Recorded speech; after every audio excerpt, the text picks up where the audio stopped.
Hola, hello, hello. Okay, I am going to think out loud about value, as the video says, the video title says, and yeah, I I wanted to think about this because because I'm in this path in which I'm just living in my parents' house, waiting apparently for nothing or for everything or whatever, but it's not clear. I think not to no one, and not even to myself, what exactly am I waiting for? And the excuse I gave was that I have privilege or whatever, I can do this. So that's one reason, because I can. And the other reason is because I feel like in that way I can figure out a better way to provide value than just following some path. But like some path, no, like the default path or whatever, or not even default. I'm using kind of Paul Miller's path terminology. But yeah, I mean it in what I was doing before, aka just going into engineering or whatever. It's like, why did I stop that? And it's because I didn't feel like I was being valued enough, or this kind of things, right? I felt like I could get more value myself, and also in turn give more value, right? If someone is paying you 500 euros, they don't value you a lot. And if the system starts like that, it's like, no puta mierda de negocio, no? What a fucking business. What a fucking shit business. I don't want to go in here if the starting shit is like this low.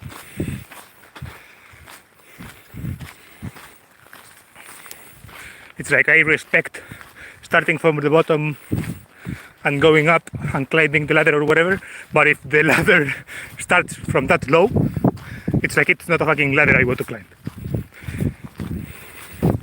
And my theory is that I can, in this fucking enormous world, in this internet type thing, full of fucking dollars, of United States dollars, I can get paid more eventually.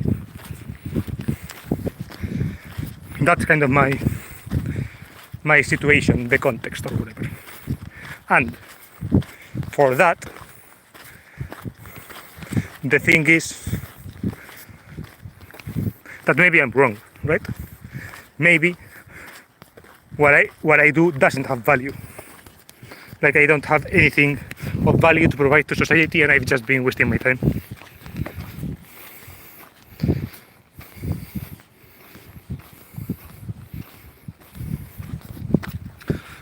So yeah, that's what I have. This is what the first sentence there.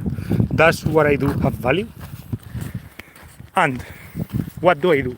Like, my theory, this was before I read the Alex Hormozi 100 million offer, $100 million offers. He just released $100 million leads. This is the one before, the one about crafting an offer that offers value to a marketplace, right? So before that, I thought that maybe I did have value in me, right? I was planning to do this consulting thing because, like, what do? I watch a lot of videos and I tweet.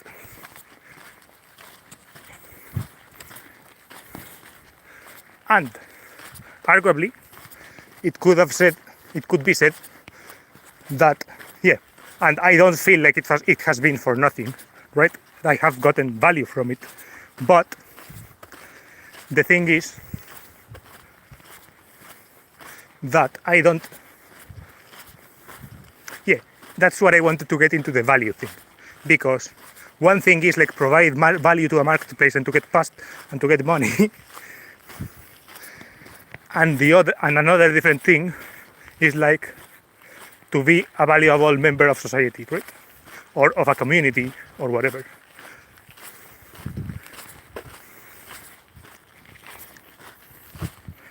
And yeah, the thing is that my YouTube consulting thing, before me reading this Alex Hormozi book, was like,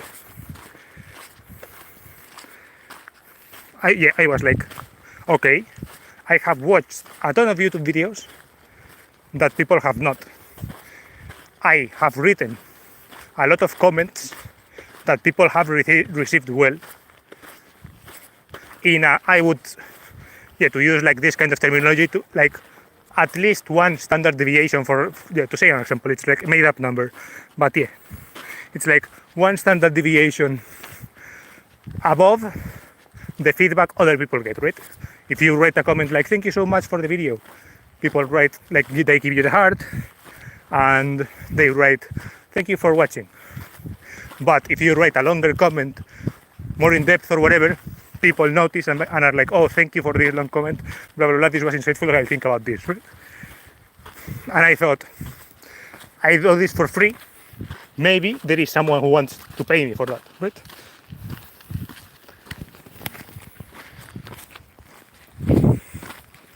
That was my initial idea. Now, after reading this book, there is like the Hormozi equation. There is like, it has 4 parts. I should have written them down. I won't remember them. But it's like, there is a certain dream outcome. There is the likelihood of you achieving that dream outcome. There is the time you take and the effort that they put in, or something like this, right? So if you deliver their absolute dream outcome with 100% certainty, and you have 0 delay, aka you do it instantly, and and they have to do 0 effort, it's like, this is worth infinite money. Because I'm going to write them here. Right, so above the numerator it's like a fraction. So above there is like dream outcome times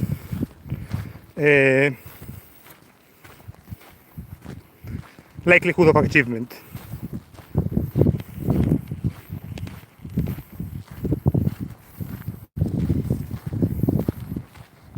Then fraction line division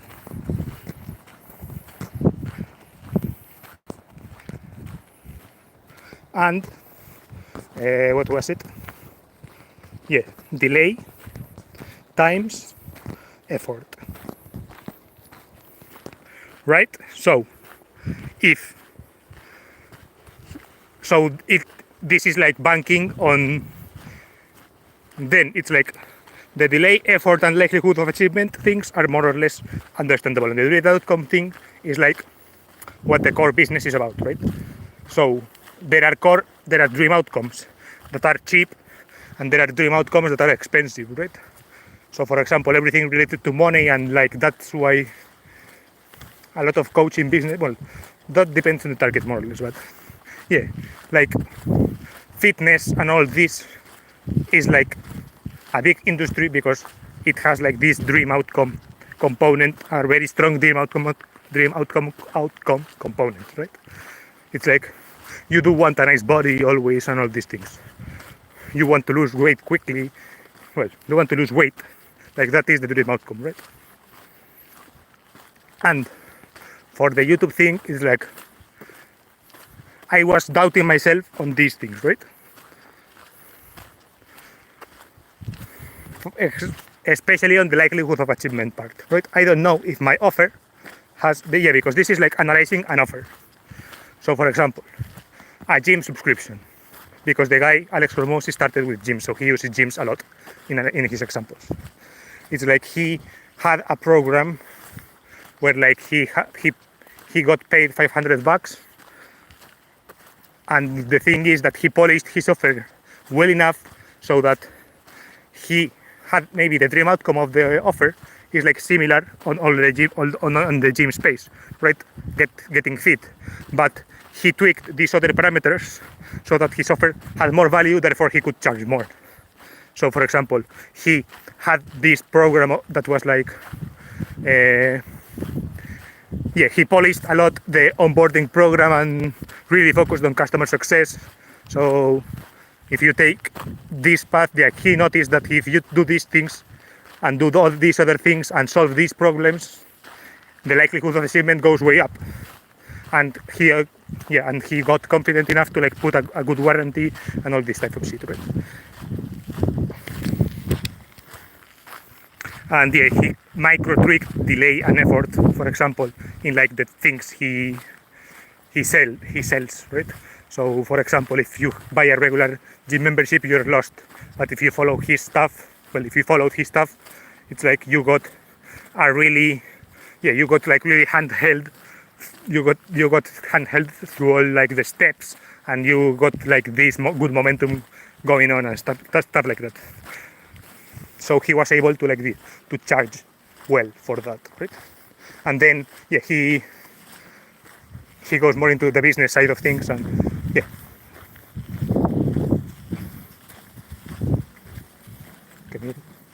I'm surrounded by cows. Okay. So what was I saying? This equation. And the thing is that I doubt my thing in all aspects, right? Well, maybe the two bottom ones I don't, but the top ones I do. So for example, dream outcome. Like the dream outcome of I wasn't clear on what the offer was at the beginning, right? I was just on this hunch that maybe I could sell something like this, right? Maybe people would value it. But like thinking more about this, I'm not sure if the components are there for the value equation, right? I'm not sure if there is this certain dream outcome that I can combine with good likelihood of achievement, right? I'm like, because my thesis was not my thesis, but like the business was really oriented on not on precisely this business being unlikely, right? This was like the core thing, right? So I would have to tweak things to be able to like provide value in this kind of way, right? So so for example, the dream outcome, I was thinking about it, and it's like I cannot guarantee that you are going to become rich, obviously, because I am not rich, right? So you wouldn't believe me. Plus, I don't think I can guarantee it. I have a hunch that there is a path to it, but I cannot guarantee it, therefore I cannot sell that, right?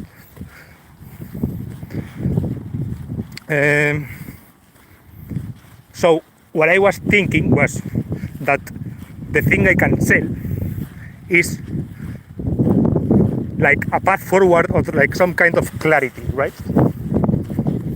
That was how my thing was going. Like I can sell clarity, maybe. I can be like, okay, based on on the analysis I've done of your channel, I can sell you this path forward in case you have this doubt, right?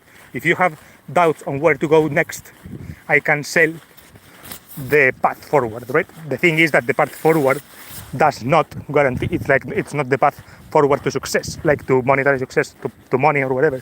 It has to be thought in another way. It's like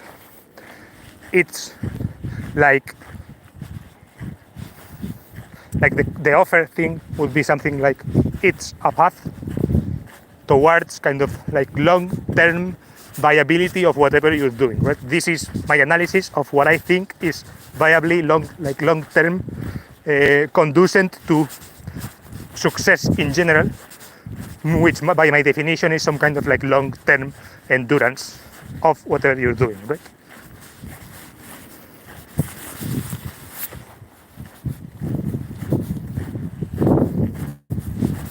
yeah, it's kind of that's kind of my analysis, right?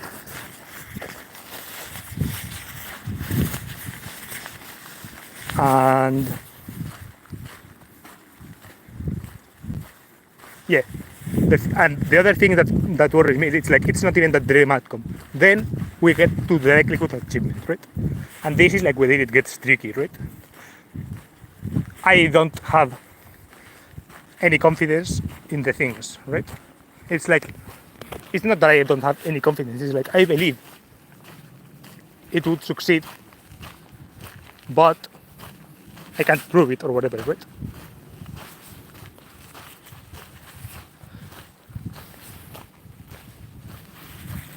I don't know.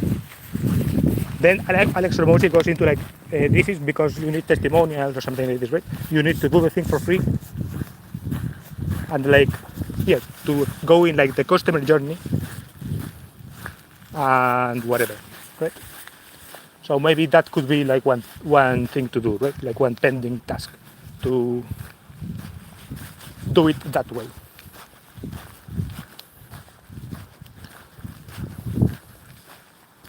And yeah, I'm going to.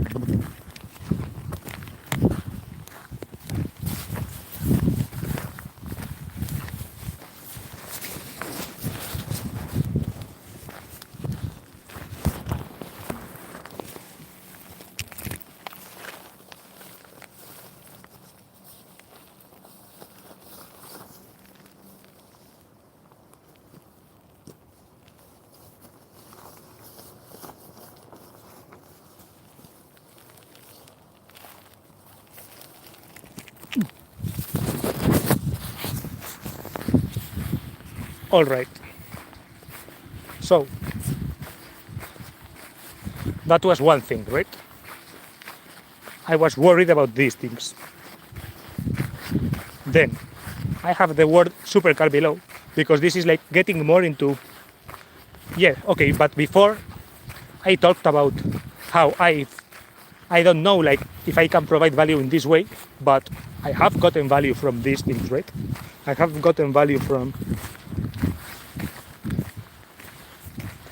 yeah, the YouTube thing. Like I do feel like some sense of value, right? And I do feel some sense of value from like being on, having been on Twitter or whatever, right? Even if it's like very ethereal type stuff, I feel that.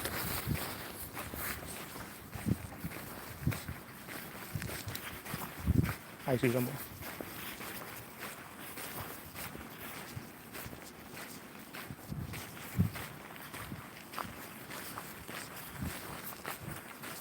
And yeah, like I'm not sure about this. And uh,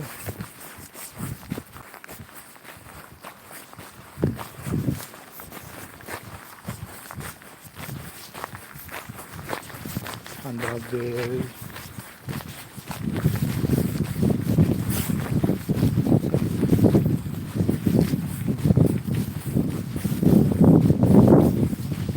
ah,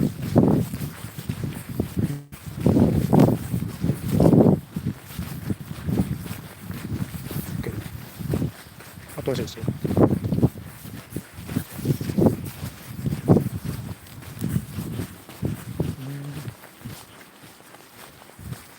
Yeah, I have to order. Ah, yeah, the things about the value. Right. So, yeah, value. I do feel like I have gotten value from like the internet and all this stuff, right? And like being online, and I have found people that I like and all these things, right?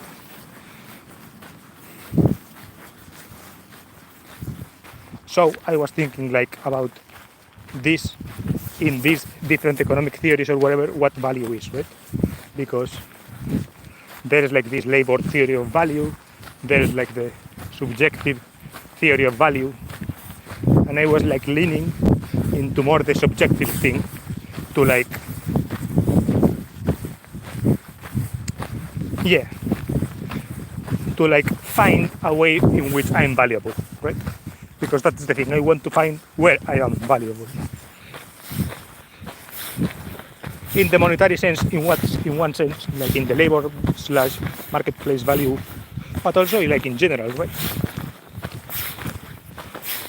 Like to whom?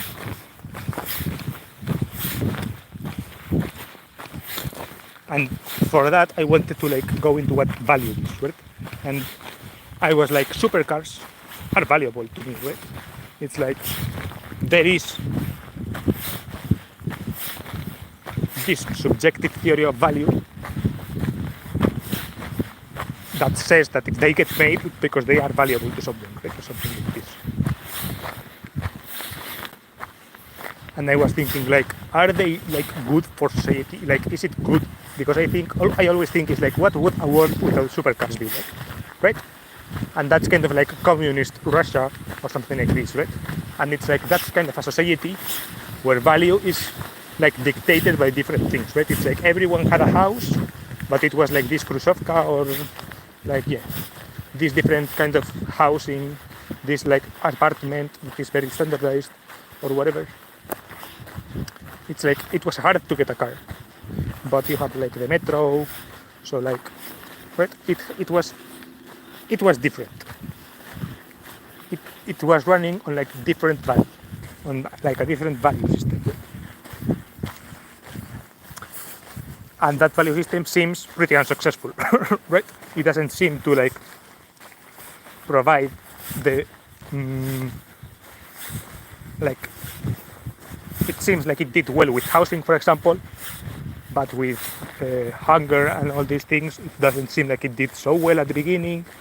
And like with managing production and all these things of resources, it doesn't seem like it did well, right? So like, yes, so I wanted to go like way back. Like this supercar thing is like, okay, so what is value actually, right?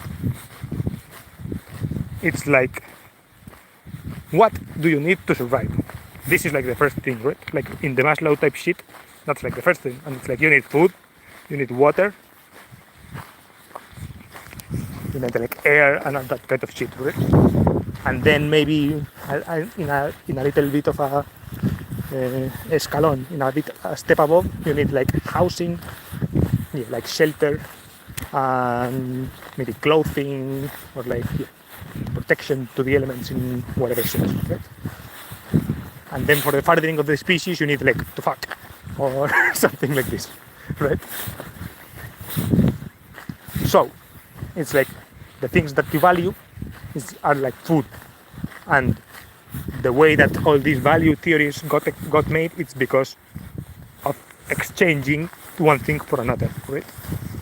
It's like, if you have a surplus of food, of one type of food, you can exchange it for the other if the other person has like a surplus of the other food, right? It all started with this kind of surplus thing, when you have more than you need.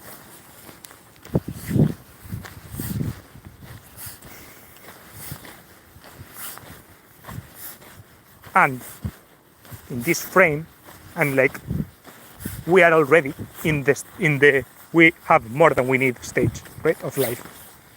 At least myself, for example, well, these things, right? It's like the reason why I can afford to not do anything is because I already have more than I need, right? I have housing provided by my parents. I have all these things that I can eat whatever food I want. Not like that, but I can eat food. I don't have to worry about food essentially, right? I have supply of water to my house. These things. So it's like we have already covered these things. And capitalism or whatever, that's way enough. Right? It seems like successful enough for me to eat, so I'm like, meh, I'm happy enough with it. I'm going to like participate in it, but if I'm going to participate in it, might as well do it in a way where I get richer quickly, right? Or not sure if quickly, but where I get richer or wealthier or whatever the fuck you want to say. Right?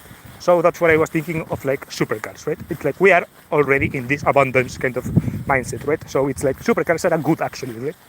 It's like if you don't like them, it's fine, but the fact that they get made is cool.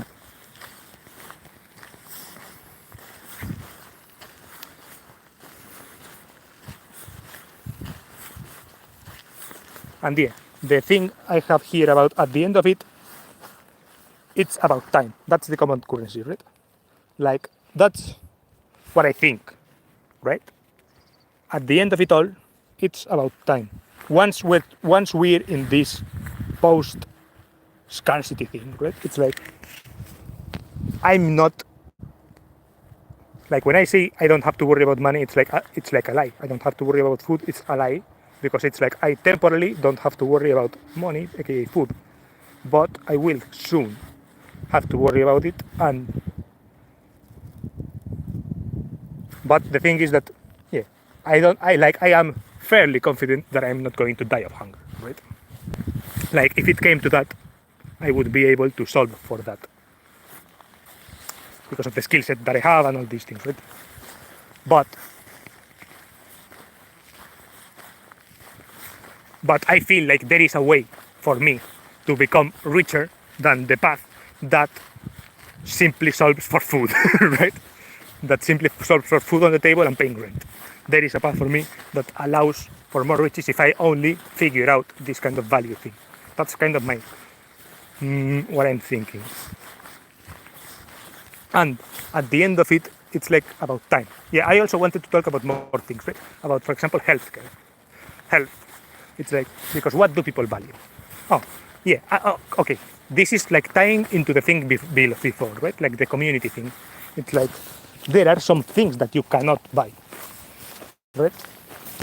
Like there is a surplus of food or whatever, but when it comes to like community, when it comes to like having a partner, when it comes to relationships or whatever, like it's precisely the things that you don't buy with money, the things that get valued, right? So it's like, for example, you cannot buy your kids' affection buying them a present, right? Or Christmas, but not being there raising them.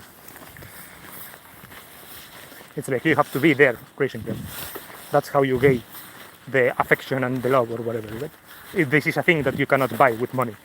It's like you buy with time, and the time is like this thing that doesn't scale. So at the end of the day, asking this value thing, it's like asking, where do I spend my time on, right? And who wants to spend their time with me? That's at the end of it all, that's the question, right? So, even in a work sense, if someone is paying you X amount of money, it's like they are expending other people's time in you. And there is a person who is in charge of deciding the time of all these people gets spent on you, right? Essentially, if you are, for example, an engineer at Google, your PM, your manager, or the HR, the hiring manager, they decide to hire you, so they choose to spend other people's time, aka Google's revenue, aka whatever advertisers pay to Google. I don't know what Google revenue sources are. I assume advertising here, but yeah, it's like essentially someone is deciding that you are worth all this customer time for some reason, right? Someone is deciding to spend time, not necessarily theirs, because they are in a position where they are controlling a lot of people's times, right? But essentially, it is time that is getting spent on you.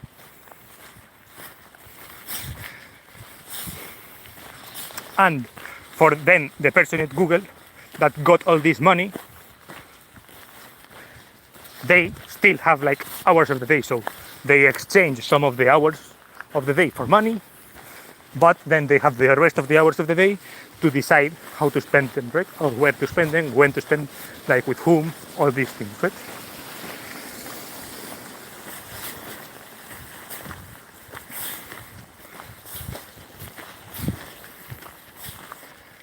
And I was thinking of this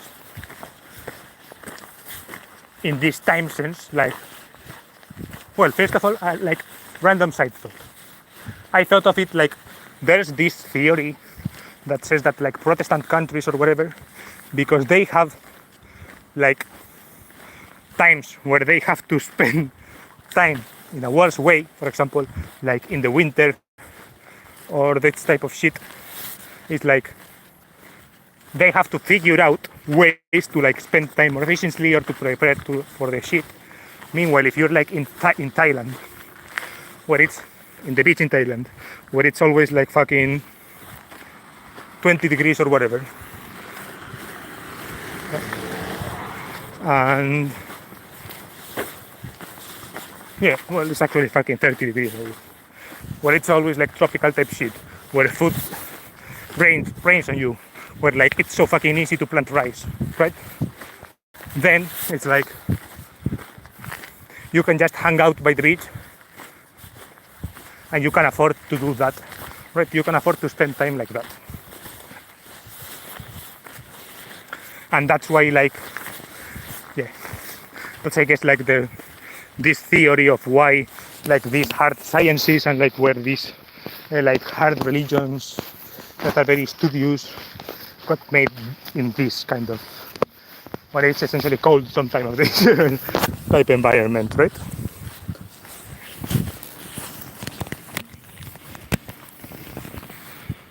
I just read it somewhere, right? It doesn't mean it's true, but I don't know. It has like this sense of, yeah, I could see that, right?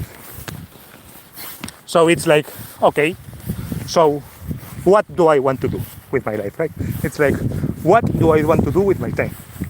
Do I want to do it the Protestant way? Yeah, and I kind of like assign that Protestant ethic and others, right? Because yeah, even in Europe, where in Spain, for example, we have this, essentially we have winter as well, right?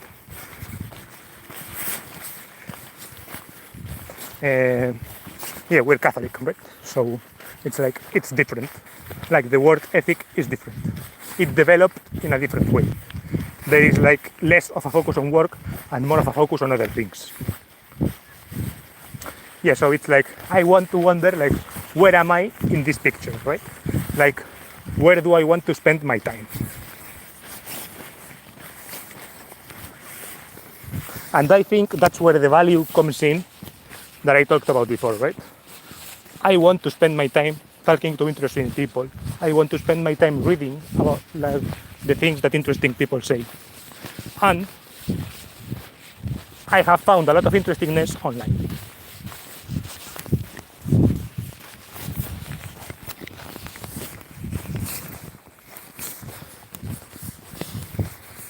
And it's like, that is pretty valuable to me, right? And I also feel like there is a way to like be part of that and take care, like, and like you be valuable in a monetary way in turn, right? Like that there are ways of combining that. And that was like my game, not my game plan, but like what I was trying to get at and what I was trying to figure out. Like, where is my place in this? Like, do I belong, like, not, do I belong here, or like, yeah. It's not like, do I belong absolute terms, right? It's like, can I make myself belong? This is like the question, right? I believe, and I think some of that had to do with the book. I'm going to pause a little bit.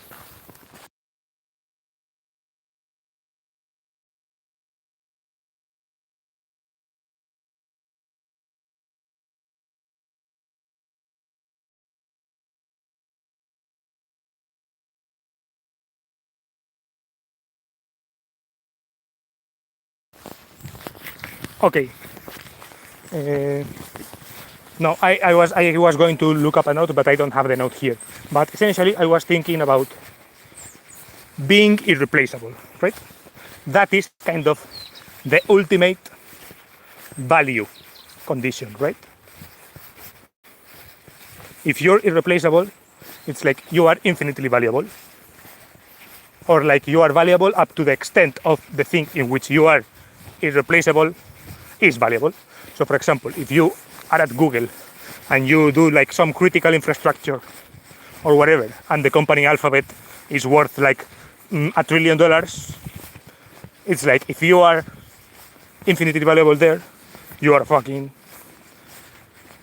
I don't know, not $1 trillion because you are not like the whole company, but if you are such a critical component that shit could go down if you're not there, it's like you're really valuable, right? It's like $1 million per year plus, right? A big stock compensation type shit, like that kind of shit, right? So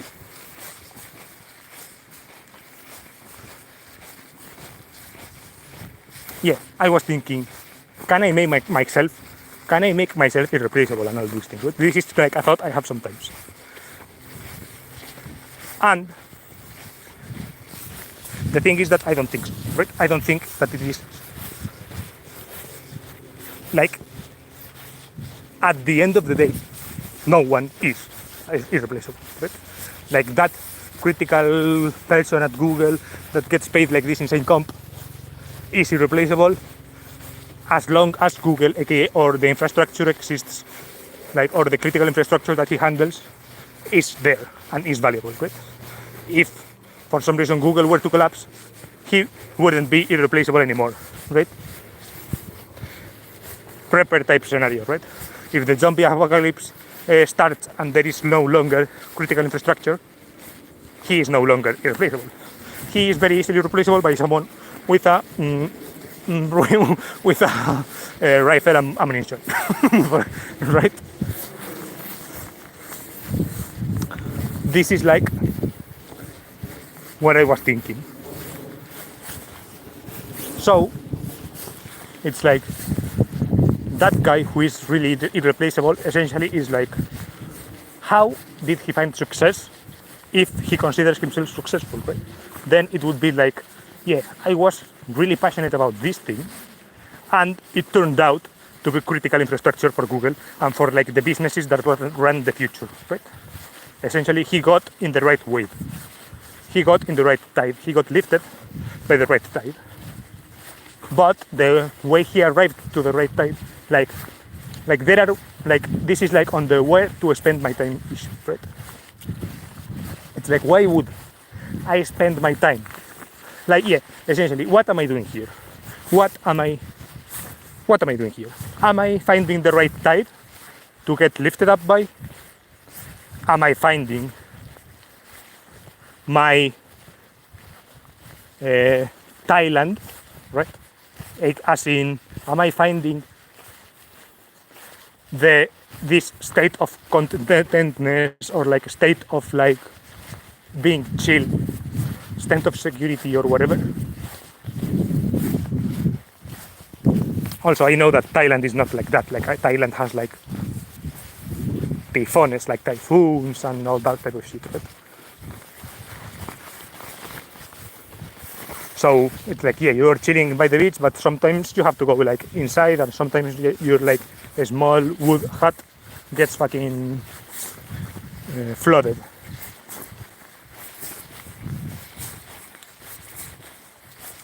But yeah.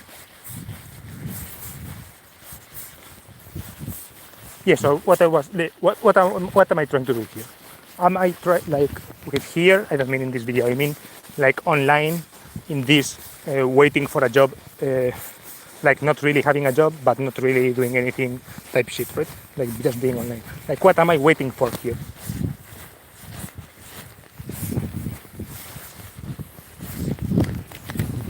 Like, what is the right opportunity, right? I know I'm waiting for the right opportunity, but if I can be considered waiting, but like I think I should look for something, right? And that's what I'm trying to know, what I'm looking for. And that this is what I don't know. Like, I believe in tides, right? For monetary success. But I'm not that obsessed with monetary success and with being rich, right? I believe, and also it's like, it's part of this paradigm that that Holocaust.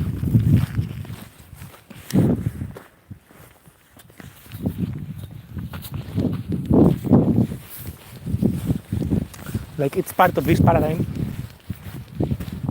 that I feel like with the other thing comes the other, right?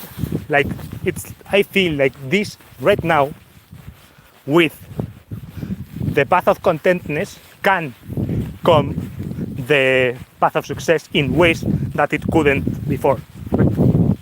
That's like some kind of belief I have, I think. So it's like I can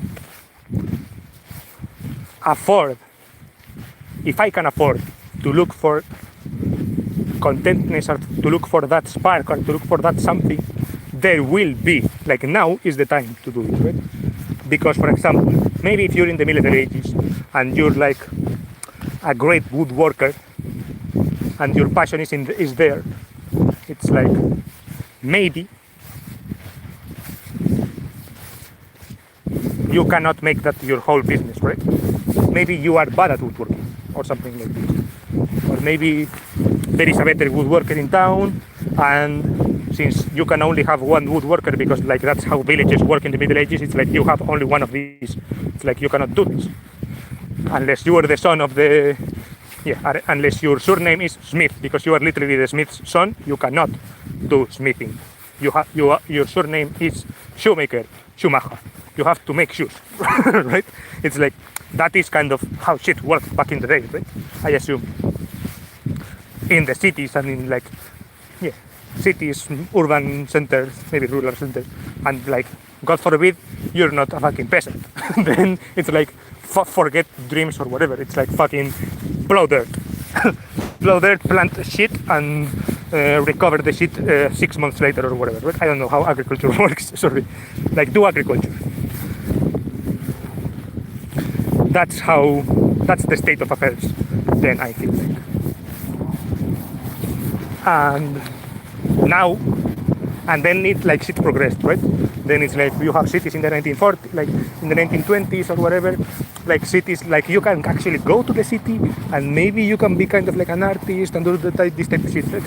Or like maybe like there is like a little bit more space for several different types of woodworkers, so maybe you could try. Or it's like, yeah, maybe actually you can go to woodworkers and try to be their apprentice or something like that, right? NH90. No, don't think NH90. Nice. Eurocopter. I saw one being made. Okay, derailment. Yeah, it's like you can go to the woodworker's place. It's like now there is a little bit more flexibility, right? You can attempt to go to the woodworker's place and to like these things, right?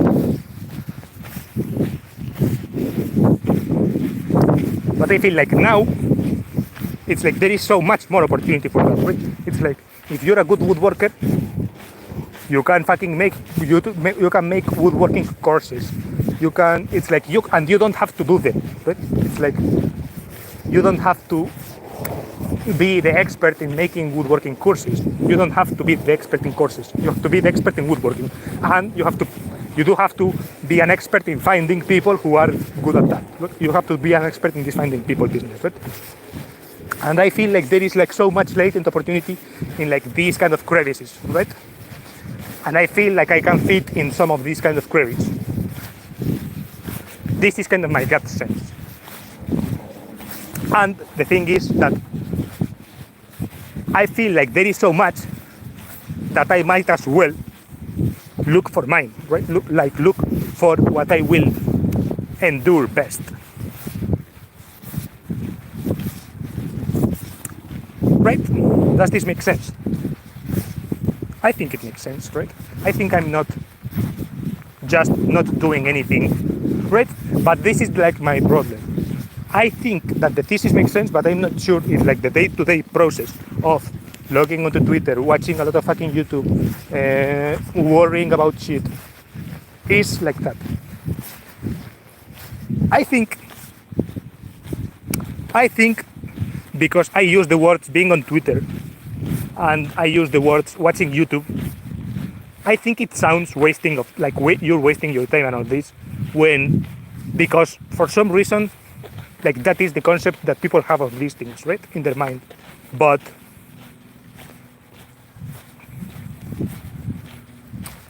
I don't know. It's like I don't see them that way all the time, right? Like there is a point in which I relate to this definition of wasting time, but up to that point, it's like it is talking to people, right? It is networking, air quotes. It is, right? It has the possibility of being spun in this way, of it being productive, right? Of it being something that is on the path of value generation or some shit like this, right? It's just that now it's also mixed up that you cannot tell, right? It's like, I think this is like why my parents don't really ask me anything. It's because I can always give an excuse that sounds legit, like somewhat convincing, right?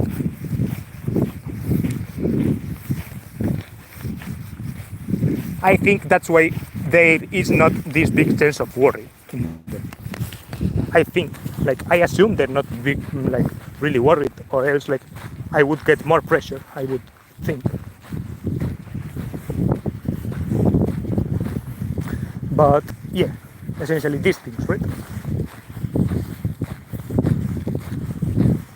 And the thing is that because I am a troubled person inside, I have a lot of shit compartmentalized and all these kind of things. That makes the search process more difficult, right? If I were an easier person or something like this,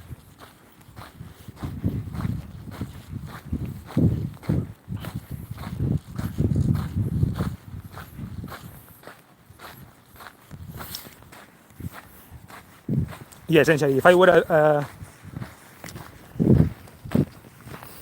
if I hadn't compartmentalized as much of the shit, I feel like I could have maybe reached like this niche or this kind of thing I'm comfortable talking about, blah, blah, blah, easier. But since that didn't happen, and since I'm not like that, I'm having a harder time with this.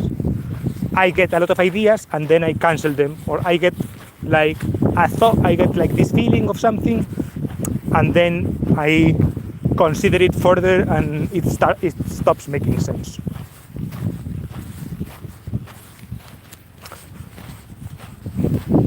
I don't know.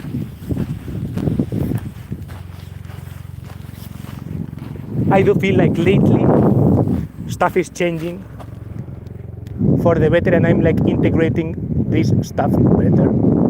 But otro energy.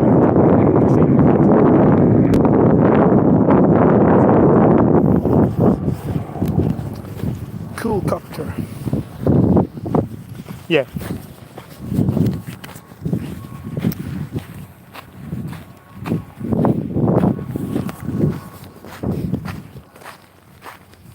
So this is like the thing I wanted to.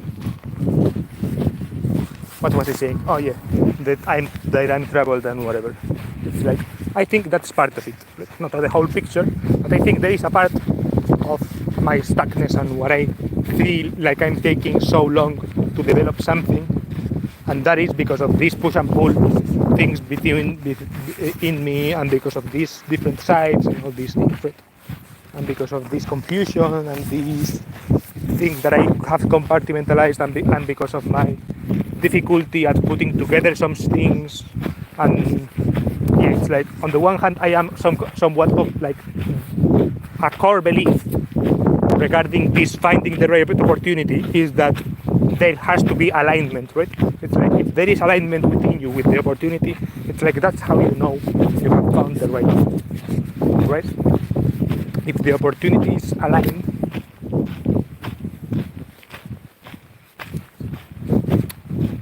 right? I think it's something that is understandable. if the opportunity fits you, it's like you have found the right one. Plus, because of the whole other thing that I mentioned before, it's like there is a global tide in people who have found the right opportunity, achieving success, right? Of many kinds. This is like my belief. And because of this belief that there has to be alignment, and because of my internal sense of compartmentalization, which is maybe it's not the opposite of unalignment, but there is an aspect of that. I think because of this, I'm taking so long. And it is like a process that does not seem to be oriented in any kind of way, right? Not even to myself. In which like my ability to daydream and all this is like way too disconnected from my ability to execute.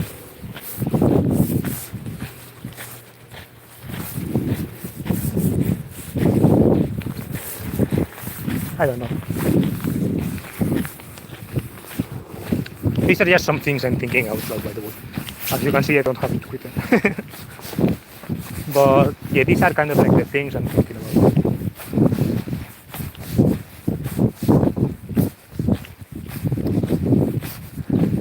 Yeah, and all these, yeah. And when these things get personal, and when they, yeah, because there are some people who are really into separating the personal with the other, right? For example, I guess, like even Mark Zuckerberg, who runs Facebook, he's a like relatively private person, you could say, no? I don't know. But like there is this kind of, but like the thing is that my thing, like what I believe in, is radicated in not being personal, right? In being personal, in like not separating the personal. Obviously, there are limits, right, to everything, but like it is kind of a bit radicated in that. It's like the tide is this personal thing. The tide is that the personal is going to rise. This is like the tide. And for me to be part of the tide, I kind of have to be personal, right? This is kind of my belief. And it's not that I think I have to like because I want to be successful or whatever. It's like, aka rich. It's because, no, I think it can come with it that I get rich because of this. But I do think it's like a path for certain people like me to get some kind of sense of belonging or something like this, right? Some people who can be private or whatever maybe get their belonging from someone else, right? I think I'm different, right? I think I didn't have this belonging intrinsic to me, so I have to build it. And in order to do that, I feel like that is like the best path for my kind of person. And then, like my kind of person, in some theoretical sense, like sorry for being like, maybe I can be like, yeah, I can be like, I'm a mixed kid, right? I don't have, and yeah, maybe it has less to do with mixed kid, but for my upbringing, right, I'm not super close to my family on either side. I'm not super close to my hometown that you can see here.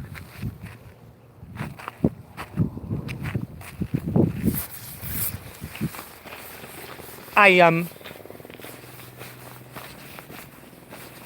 not super rooted here, right? I call my family, and they are my family, and even my extended family, I like them, and I wish them the best, and I wish to see them more, maybe all these things, right? But I know that I am not tight like they are tight within themselves, right? Or like not even within themselves, but like especially like compared to other families who are way tighter. I know that is not me. Same with the hometown. I am not part of my hometown in the way that many people in this hometown are part of it. I am not tied with it like that. But I do feel rooted here, right? I do feel like my roots are here. I have grown up here. I've been here for so fucking long, in the same fucking house for so fucking long that I do feel rooted here. This is my home. Like I know this place. But I feel like I am from here. Right? If I am from one place, I am from here. But I am not from here in the way that some people who are from here are from here. Right? I know for a fact that this is not the case for me. So it's like I feel like in my life I have developed these other ways. Oh, la puta mierda de Cintonix seguro, tío. Qué pesados.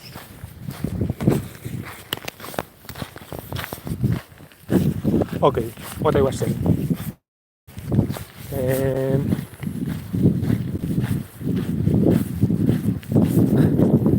Yeah, hometown. It's like I know that I'm not from my hometown like the people who are from my hometown are. I don't know. This video has 0 watches, so I don't give a shit. But I'm going to tell it anyways.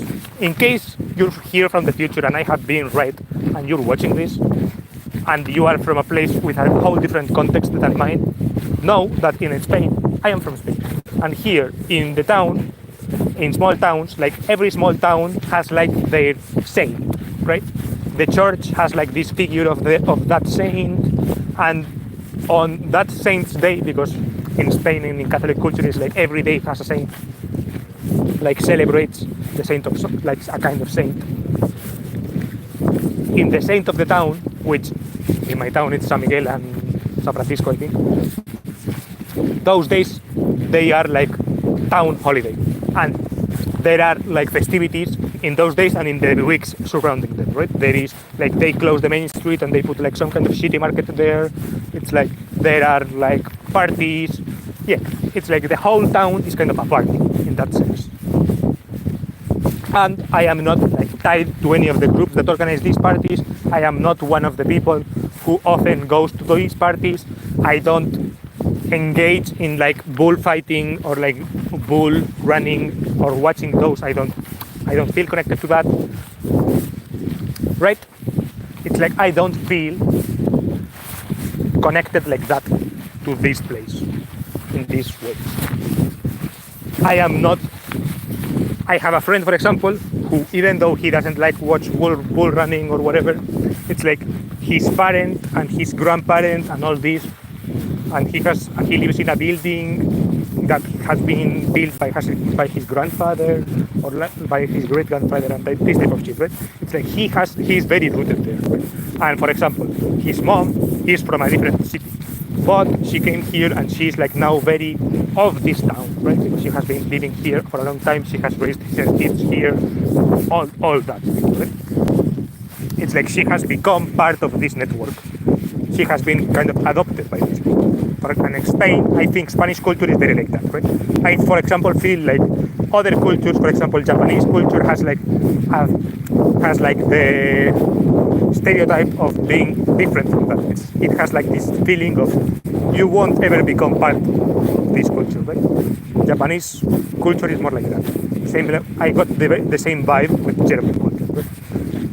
And to a sense, in a sense, in northern Spain, for example, it's similar. It's like in El País Vasco, for example, in Basque country, it's like it's like the people with whom you grow up, you can never become, like you can never get added there. Like the cuadrillas. I feel like this is how Spanish culture works, right? That it is not impossible to become, right? So it's not like I am forever rejected or whatever. I don't feel like that. It's simply that I don't feel like I belong in this way, right? And sorry for the tangent. But yeah, I have this friend, for example, who has a lot of rooting in this town.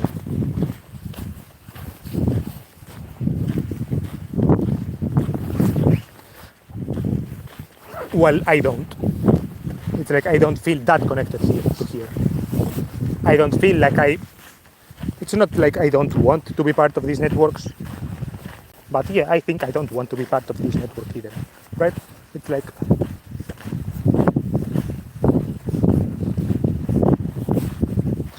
I am not particularly eager to become part of this small town gossip networks type shit, right? I feel like I don't know. I feel like I'm less like this. I know that these small communities are everywhere, and even in big cities there are neighborhoods, and like each neighborhood has its lore. But cities are like, because of their more dynamic nature, I feel like there is less of this small town dynamic, and there is more. Yeah, I feel more connected to the city spirit, but I am from a small town, and I feel like the way I got the city spirit, instead of like many people from small towns from here who literally go to the city, I feel like the way I got my city vibes was by being online, and in turn I think I found way bigger cities, right? I found better cities than my home city. I like Madrid, but I also don't feel like I am embedded in the Madrid scene or like in any of Madrid's multiple scenes. I don't feel like that. I feel like if I'm in any scene, I'm in this online scene that got built online, right? And I could say San Francisco scene or whatever, but even though it has a big root there, it's not exclusive to there. And by nature of how San Francisco people are, who built the internet, right? Who built the fucking platforms, it expanded globally, right? And I feel more connected to that than to like small town, than to my small town, than to my city, like my home city, than to my family, my extended family, for example, right? I feel like I have more in common there. This is kind of this is what I think. And this is what I guess allows me to do this fucking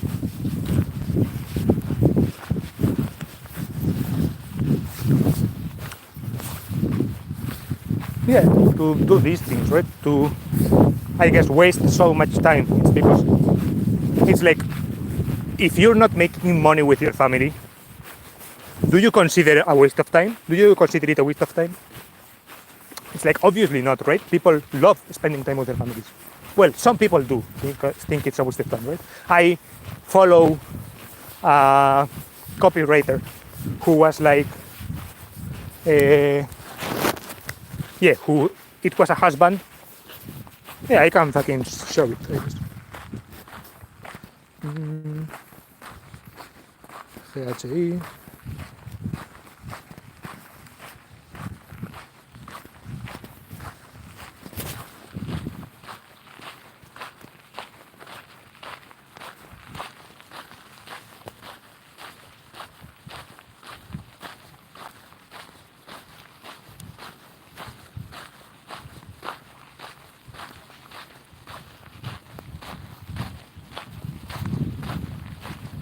Let's see. I like how the guy writes, by the way, but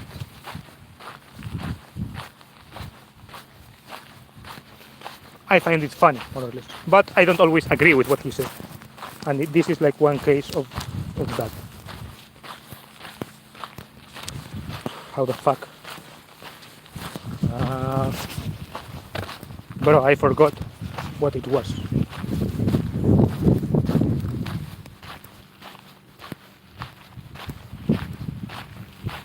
Let's see what comes up with this. Este.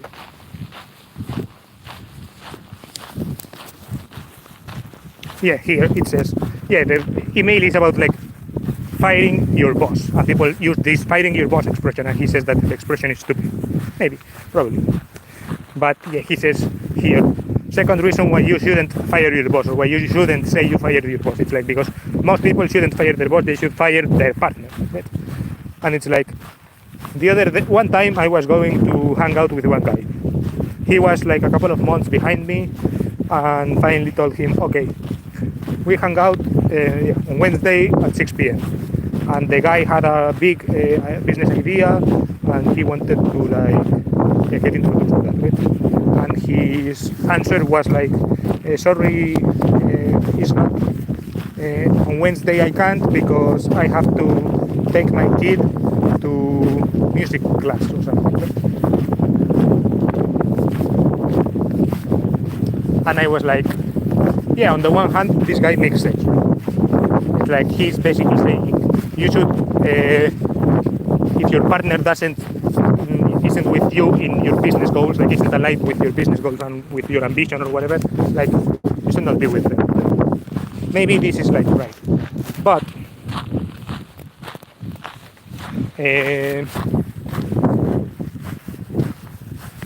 yeah, but there is a sense in which, like, I wonder how this person thinks about personal life, right? About empathy, and about this. Right?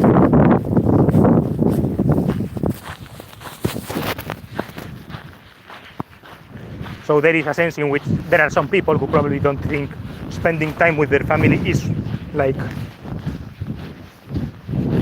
I don't know, is not a waste of time, for example.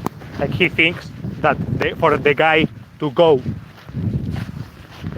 take his kid to music school is a waste of time, right? But yeah, I, for example, so maybe he would think that me being on Twitter mindlessly kind of is a waste of time. Could be a fair point. And yeah, I don't know.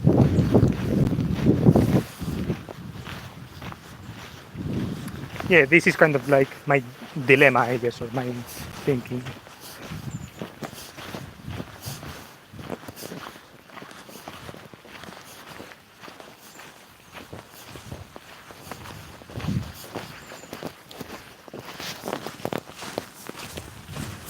I don't really that.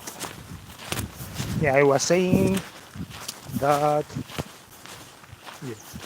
Yeah, that I value this community and that it's like, is it spending time with your family wrong? I don't think so. So there are some people who do, but I personally think it is kind of this spending time with family sense that I get, right? It's like, would you shame someone for spending time with their family? It's like, maybe you would, right? Maybe if they are spending time with their family, but they don't have a job, they don't have or whatever, or all these things, right? It's like, maybe you would. And it's like, it's obviously not family because it is not, right? It is, I guess, my third place, and it is not strictly my family. But it's like, would you shame people from spending time in the third place?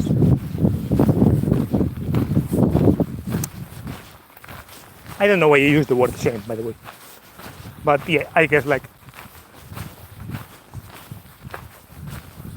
it's like, would you think it's a bad use of their time? It's like, say something, it's like, say someone retires at 40 because they are rich, and say they decide to dedicate that to spend more time with their family. It's like, wouldn't that be fucking obvious, right? It's like, wouldn't that be like, yeah, of course, right? And if so, it's like, wouldn't it also be obvious to push for spending more time with your family before you're retired, right? It's like, this makes sense, right? So it's like, what would I spend my time on? I would spend time with these people, which I find interesting. So,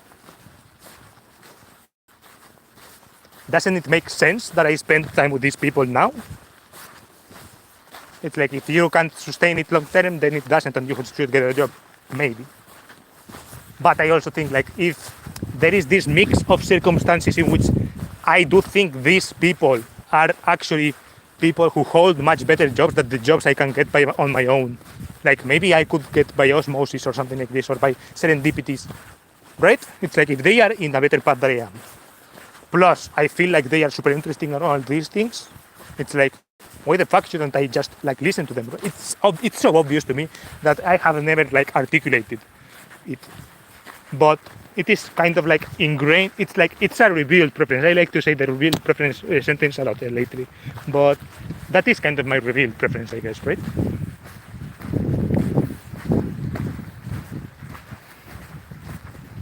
This is like, yeah, this is it. I think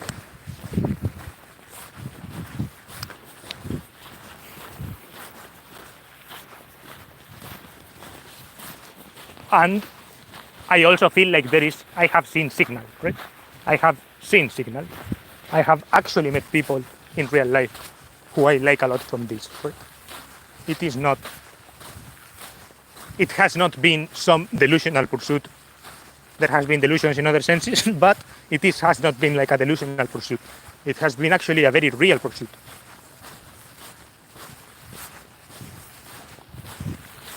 And it has worked out in that sense, like in a small sense. Like there has been, I guess, not sure PMF wasn't like MVP, like it's like the MVP was kind of validated in using startup terms, like the MVP was validated. There have been like a couple of points of validation, and I was trying to like expand on that. And this is like where the valid thing comes into play. Not sure if you can understand it. But this is like what I don't know. This and like there is, I do have. See, it's like I am hopeful in this one sense, but I stop. It's like, but I get stalled because of these frictions and all these things, right? It's like on the one hand, I feel this whatever, and on the other hand, I do get collapsed, or not collapsed, but I get bad feelings or whatever. I stop believing in the thesis, right? I stop believing that the validation extends, right? Like the MVP. That it is a MVP and it was actually another thing and it was not an MVP. Right? I get like, yeah, I don't know. Imagine that you make an MVP, an app, for example. You want to release an app. You make the MVP of the app.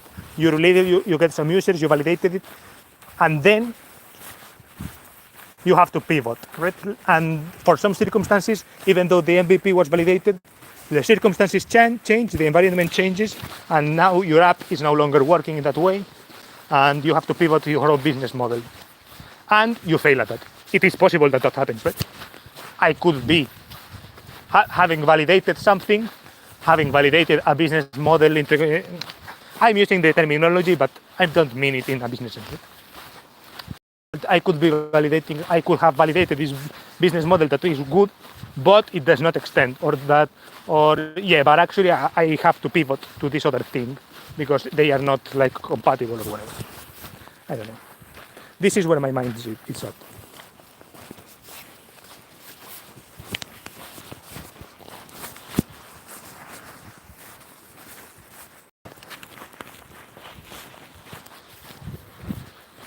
And I think I'm going to end the video here.